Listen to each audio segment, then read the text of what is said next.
The city shimmered under the dying sun, towers of glass reflecting crimson light that seemed to burn with quiet pride.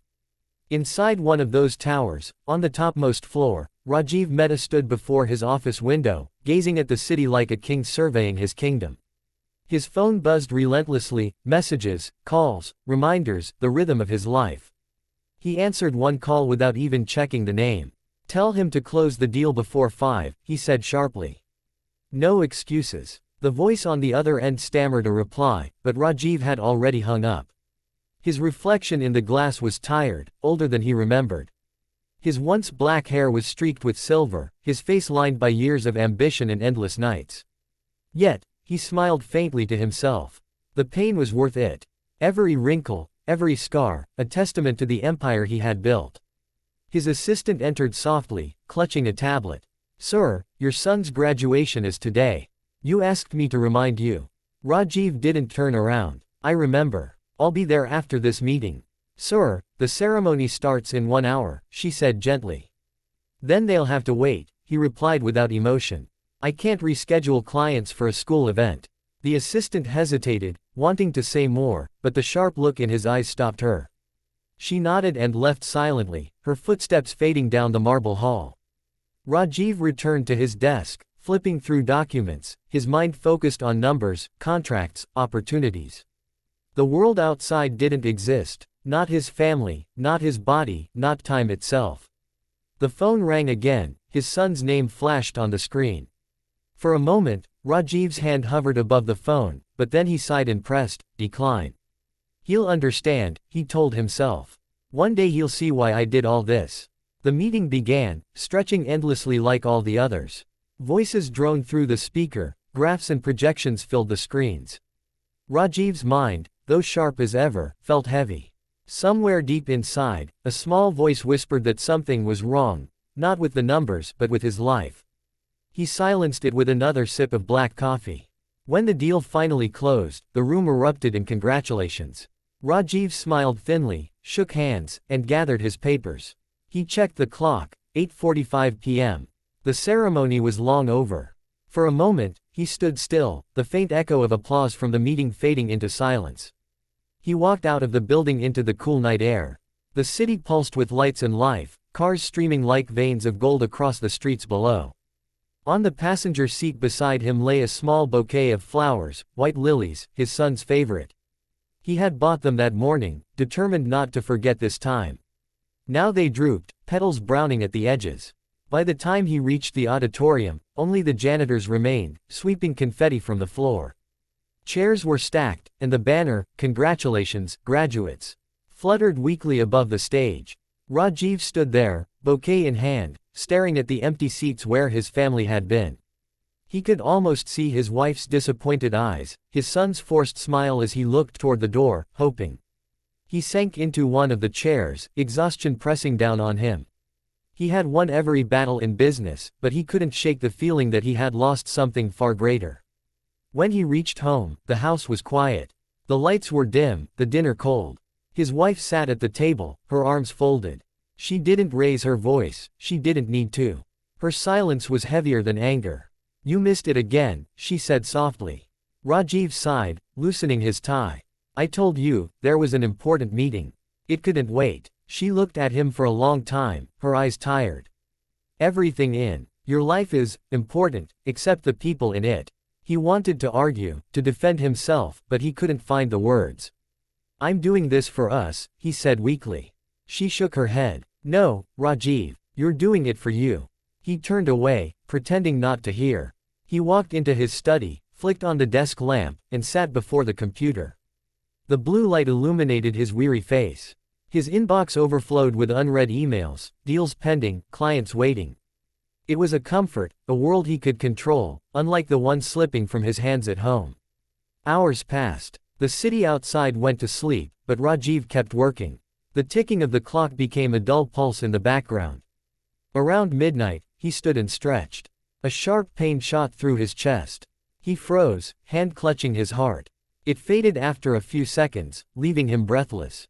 He ignored it. "Just fatigue," he murmured, forcing a smile. "I'll rest after this quarter ends."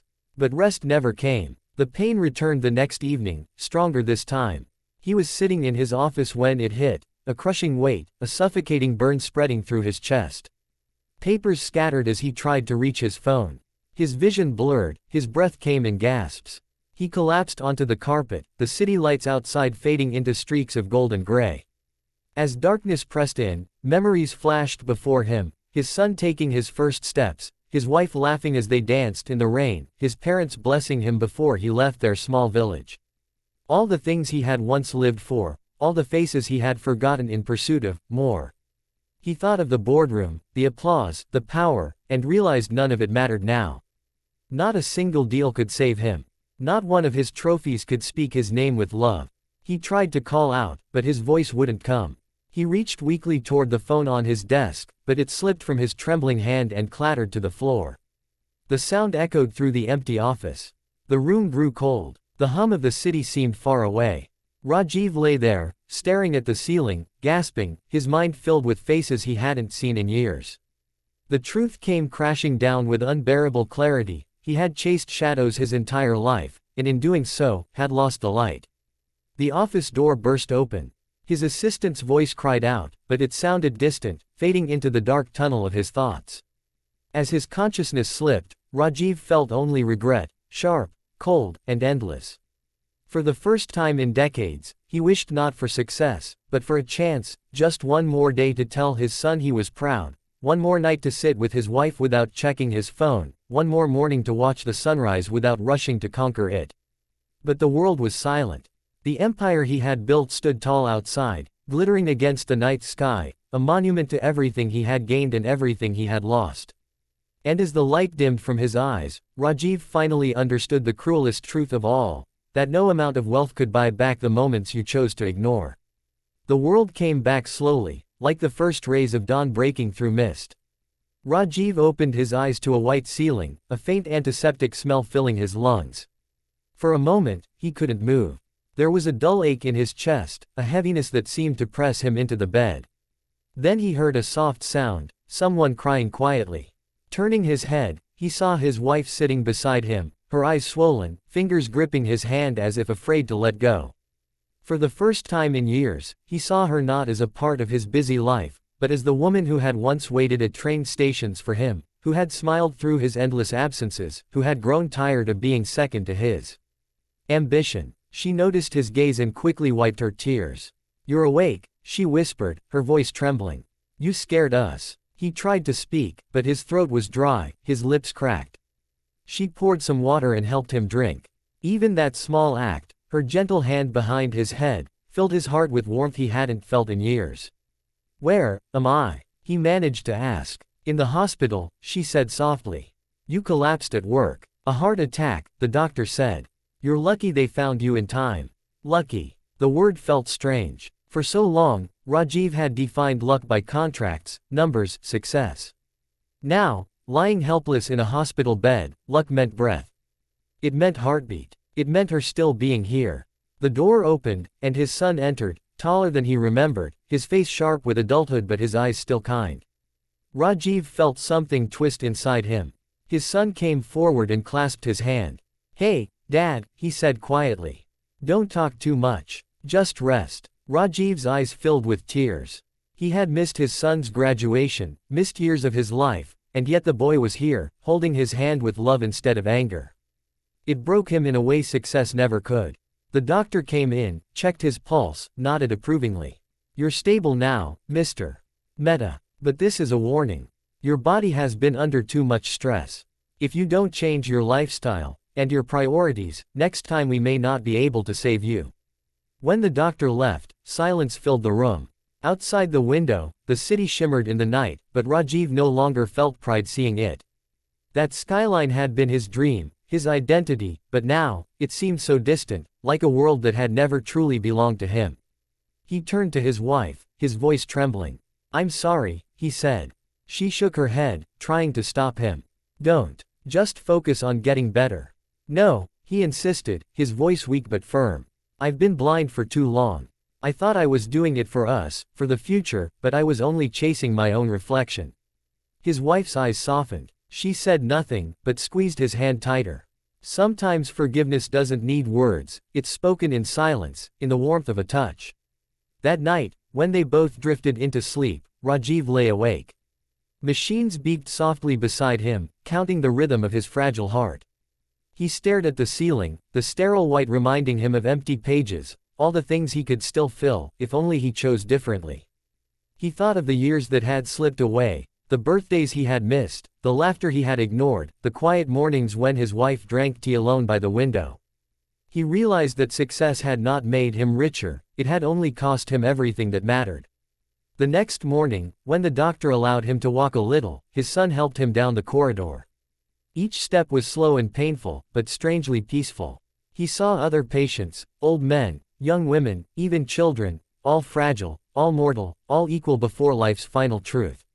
No title, no money, no power could change that. After a week, he was discharged. As they drove home, he looked out the window, the same streets he had raced through for decades, but now they looked different. The noise, the billboards, the hurried faces, it all seemed like an illusion he had once believed in. When they reached home, the house felt new again. His wife had filled it with flowers, the scent of marigold and jasmine mingling in the air. For the first time in years, he didn't rush to his study. He sat on the balcony instead, watching the sunset, his wife sitting beside him quietly. In the days that followed, something inside Rajiv began to shift. He stopped checking his phone first thing in the morning. He started waking early, walking in the park, greeting people with a smile. He apologized to old friends he hadn't spoken to in years. He began helping his wife in small ways, setting the table, watering the plants, cooking simple meals. At first, she didn't believe the change would last. But every day, he proved it wasn't guilt, it was awakening. Months later, he resigned from the company he had built. The board tried to stop him, promising bonuses, new titles, legacy. He simply smiled and said, "I have another legacy to rebuild." He bought a small home near the countryside, surrounded by trees and a slow, silver river. The mornings there were calm, birdsong instead of alarms, soft breezes instead of car horns. He and his wife would walk hand in hand along the riverbank. Sometimes they spoke, sometimes they didn't. They didn't need to. Presence had become its own language. His son visited on weekends, bringing stories from his new job, laughter from the world outside. One day, they sat together planting a sapling in the garden. Rajiv pressed his hand into the soil and said softly, This is what I should have been growing all my life." His son looked at him and smiled. "You're doing it now, Dad. That's what matters." In that simple moment, Rajiv felt peace. Not the fleeting satisfaction of a signed deal, but the deep, quiet peace of being whole. As months turned to years, the pace of his life slowed but its depth deepened. He wrote letters to his younger self, never to send, just to remember. He filled journals not with numbers, but with memories, lessons, gratitude. One evening, as the sun melted into the horizon, he and his wife sat beneath the banyan tree near their home. Fireflies began to glow, and the air was thick with the scent of wet earth. He took her hand, wrinkled and soft, and said, "I spent my life chasing things that fade. But love, this, is the only thing that stays." She smiled, her eyes glistening in the golden light. "And it's never too late to live the truth," she whispered. He nodded, leaning back against the tree, eyes half closed. The wind rustled through the leaves like an old friend. In that stillness, Rajiv understood what he had missed all along, that the final truth of every life isn't found in success, but in connection, not in what you build, but in who you love. He closed his eyes, feeling his wife's hand in his, the river murmuring nearby, the sky blushing with twilight, and for the first time, Rajiv Mehta felt he was exactly where he was meant to be.